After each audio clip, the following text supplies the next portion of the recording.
How's it going, everyone? King Blacktooth here. So I've just hit rank 9 on Gwent, which is the perfect time to play some more Gwent.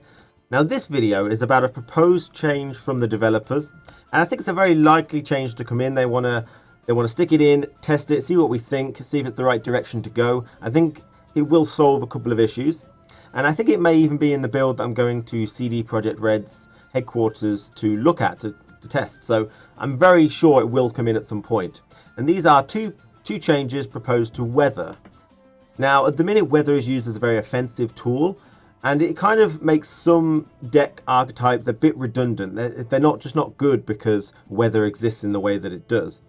And so it's really about buffs, green buffs to be precise. So it affects things like the square-tailed dwarves, the monster consume, all of these kind of decks that use a lot of really good buffing cards. They just get decimated by weather. You weather them down to 1, and when they clear skies them, they've only got original strength. And all these swallow potions, all the Mahakam Guard buffs, all the consumes that it did are just completely wasted. So buffing in the current state is just not worth it. It's just really not worth it unless you're buffing stuff that is weather immune, because then it's got the advantage of not going down like that.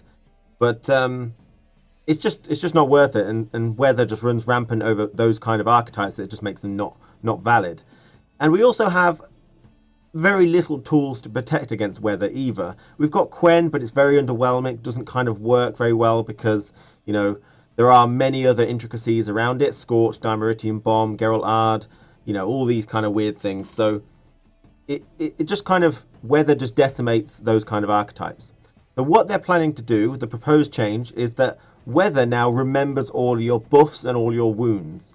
Okay, so if I've got a 10 strength original strength unit and I buff it to 20, and then it gets weathered down to 1, when it gets first lighted and clear skied, it will go back up to its buff of 20.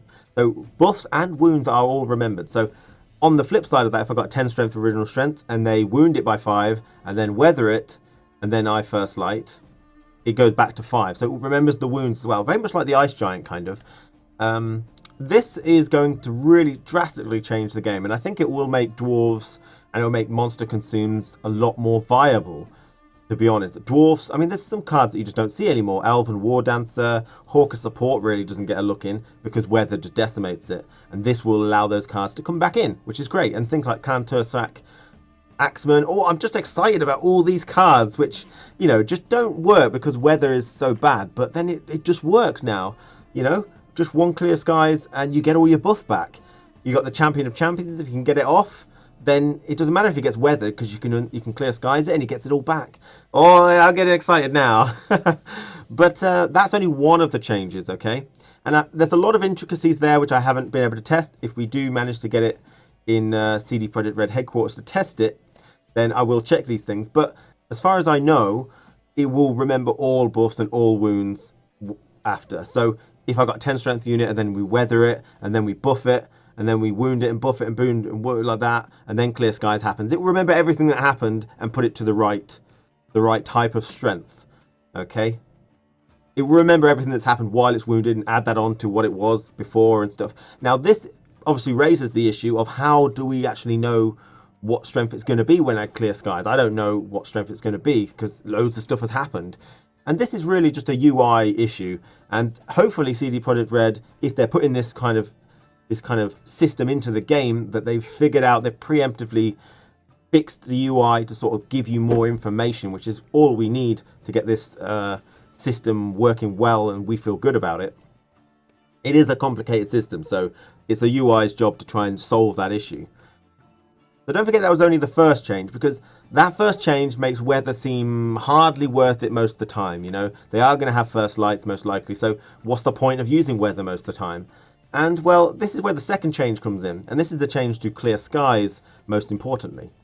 So at the minute, you've got clear skies and it removes weather from the entirety of the board. It's very strong for a bronze card.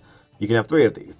So you've got things like Skellige Storm, you play it, it's a silver card, and it weathers 2 rows. You get this bronze card and it wipes it out, you know, removes the weather from the whole board. You get Ragnarok. This is a gold card, weathers the entire board. This bronze card will remove that. So the proposed change is now that clear skies, specifically, will only remove weather from 1 row, most likely on both sides of the board. Okay, so you have to choose what row you want to remove weather from.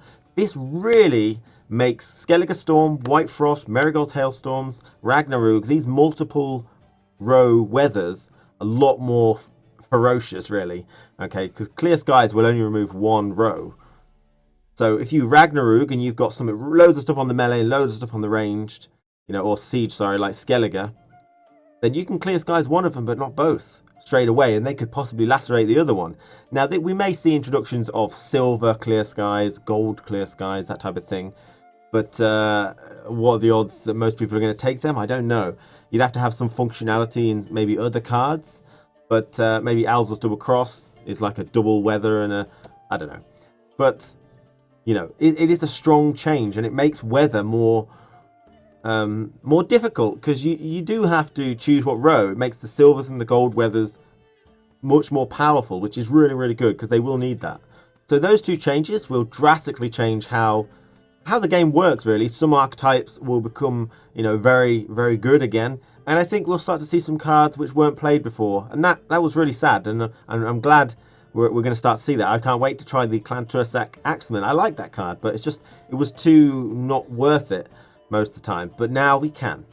But don't also forget, some cards that were not really played much will start to come back in. Dimeritium Bomb, Dimeritium Shackles will actually remove the buff. So remember that, okay? Weather reduces them to 1, but they gain the buff back. Dimeritium Bomb and Shackles, they don't. So it is very, very powerful to try and do that. So hopefully they're trying to get a more buffing game going. The buffing meta coming back in. Not over-reliance on mushrooms, which I think, is just great. So let me know what you think about these two proposed changes. We know that we can't absolutely understand where this drastic change is going to lead us. It could take it go miles ahead. We don't know where it's going to lead. But it's definitely an interesting change, and it makes me happy that some cards that weren't used are able to be used again safely, I would say. So thanks for watching, everyone. Take care, and I'll see you again very soon, as always.